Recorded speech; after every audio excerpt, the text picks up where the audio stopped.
Mga kapatid at mga kaibigan, katunggali, Assalamualaikum warahmatullahi wabarakatuh at magandang gabi, magandang araw, magandang tanghali kung saan mang sulok ito ninyo napapanood. Ngayon ay Agosto 22, 2025. Mga kapatid, tatalakayin ko dito itong Biblia, itong si Jesucristo ay nag-ayuno. Kung mabasa natin sa Mateo 4, versikulo 2, basahin ko dito. And he had fasted, meaning he, Jesus Christ, fasted 40 days and 40 nights. He was afterward and hunger. Tagalog. At nang siya'y makapag-ayunong apat na pong araw at 4 na pong gabi, sa wakas ay nagutom siya. So Kristo, 40 days and 40 nights he fasted and he felt hungry. Mga kapatid, malaking itong verse na ito, kung ay analyze lang talaga sa mga Christian, malaking bagay ito bilang nag-aangkin kayo na kayo ay tagasunod at nagmamahal ni Jesucristo. Bakit? Dahil sabi ni Jesucristo, ilang beses si Jesucristo nagsabi, follow me, sundin ninyo ako. Mabasa ito sa Matthew chapter 4 verse 19. Jesus said, follow me and I will make you fisher of men. Okay? That is in Matthew 4:19. In Matthew 9:9, Matthew chapter 9 verse 9. As Jesus passed forth from them, he saw a man called Matthew sitting in the recess of custom, and he said unto him, follow me. Sinabi niya, follow me. Dito naman sa Matthew 16:24, then Jesus told his disciples, if anyone would come after me, let him deny himself and take up his cross and follow me.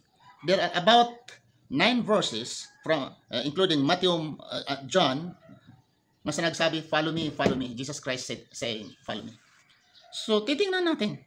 Dahil kaming mga Muslim, sa kapanahonan ni Prophet Muhammad sallallahu alaihi wasallam, ay talagang sinusunod, ina-ideal namin ang pamumuhay ni Prophet Muhammad sallallahu alaihi wasallam. Whatever stated in the Quran, it will be interpreted from the Prophet Muhammad sallallahu alaihi wasallam. Until now, the Muslim, including the Sahaba and Tabi'in, they interpreted the Quran according to what the Prophet Muhammad sallallahu alaihi wasallam said. Okay. Since Jesus Christ ay talagang sinasabi ninyo nga kayo ay sumusunod ni Kristo. Sabi ni Kristo, sundin ninyo ako, follow me. So titingnan natin, anong susundin? Apak lang ba? Literally, apak lang, salita lang, or gawain mismo ni Kristo? Paano siya mananampalataya? Paano siya magdarasal? Paano siya sa kanyang social communication? Paano siya sa kanyang career? Na ibig sabihin, sundin ninyo si Kristo. Di po ba? So dito tayo ngayon, kung sumusunod ba kayo sa salita ni Kristo? Anong sabi ni Kristo? Doon ay sa aking nabasa sa Matthew chapter 4 verse 2 sa English at sa Tagalog, na si Kristo ay nag-ayuno. Kung sa pag-ayuno ni Kristo, hindi ninyo masusunod dahil sabi ninyo hindi namin kaya yan. Mamatay kami. If we'll fast 40 days and 40 nights, mamamatay kami ang walang taong ng isang ganyan. Handaan ninyo mga kapatid. Di ba si Kristo ay tao? At pumarito siya sa mundo para susundin ang kanyang mga gawain at ang kanyang pananalita. Di ba? So kung ibig sabihin pala, yung gawain ni Kristo na nag-ayuno siya 40 days and 40 nights, hindi pala magagawa sa tao, failure yung turo ni Kristo. It's either be failure ang turo ni Kristo, mali si Kristo sa gawain niya na ipapasunod niya sa kanyang mga apostoles at mga taong nanampalataya sa kanya. Mali siya dahil mamamatay pala ang tao. Mamatay pala, matigok pala kung 40 days and 40 nights. Mag-ayuno, walang tubig, walang pagkain. Okay? It's either be si Kristo ay failure sa kanyang tinuturo or failure ang mga Kristiyano pagsunod kung ano ang turo ni Kristo. Dalawa lang dito eh. Sabihin natin, tatlo. Tigyan natin consideration. It's either mali ang interpretasyon. Ang 40 days and 40 nights ay hindi pala ibig ang sabihin yan. Hindi pala literal. Or 40 days and 40 nights, ang mga tao ay hindi makasunod. It's either be failure ang tagasunod ni Kristo. Or si Kristo mismo ang failure dahil hindi masusunod sa kanyang mga tao. Mamatay pala ang tao pag sumusunod sa kanya. So ano ba talaga? Sundin, mag-ayuno ng 40 days and 40 nights. Sabi, nagtawanan kayo sa mga Muslim, ay sa mga Muslim lang kumakain man sa gabi, ay hindi man siya kumakain ng araw, hindi umiinom ng araw, pero kumakain siya ng gabi, nagtatawanan kayo. Di ba? Pero hindi kayo tumatawa sa sarili ninyo na si Kristo ay nagsabi na sundin ninyo ako, follow me and follow me. Nang ibig sabihin, kung anong ginagawa ni Kristo, gawin ninyo. Nag-ayuno siya. Hindi pala kaya sa kanyang mga tauhan. It's either be failure si Kristo dahil hindi masusunod, sobrang mamatay sila kung sumusunod, or yung mga apostoles ni Kristo, or kayong nag-aangkin na Kristiyano, mali kayo, or failure kayo dahil hindi nyo masusunod.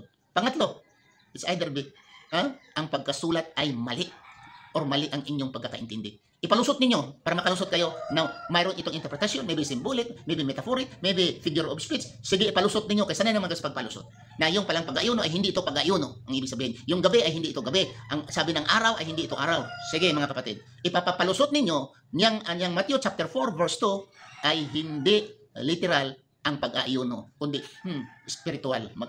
Mag-ayuno ba rin ang spiritual, di ba? Lusot kayo.